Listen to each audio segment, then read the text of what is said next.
সাংস্কৃতিক উপদেষ্টা মোস্তফা সরোয়ার ফারুকী, অনেকে তাকে মোস্তফা জানোয়ার ফারুকী বলে। আমি মোস্তফা জানোয়ারটাকে বলছি না, মোস্তফা সরোয়ার ফারুকী একজন সি গ্রেডের চলচ্চিত্র নির্মাতা।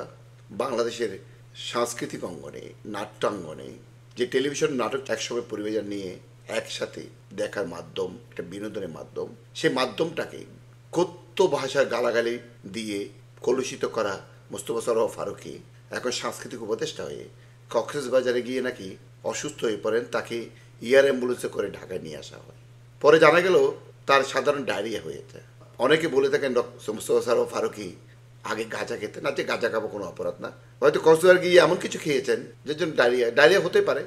গরমের দিন, গরম পড়ছে, তার উপর বর্ষাকাল। কিন্তু একটা ডায়রিয়া রোগীকে রাষ্ট্রে কোটি কোটি টাকা খরচ করে এয়ার অ্যাম্বুলেন্সে করে কক্সবাজার থেকে ঢাকায় নিয়ে আসতে হবে কেন?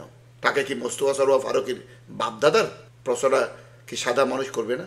আবার কক্সবাজার থেকে আমার এক দুষ্ট বন্ধু বললেন বায়োগ্রেড ডোজ নাকি বেশি হয়ে গেছে, ওই জন্য নাকি মোস্তফা সরোয়ার ফারুকী অসুস্থ হয়ে গেছে। আমি দুষ্ট বন্ধুটির কথাটা কি দুষ্টামি বলে ভেবে নিলাম।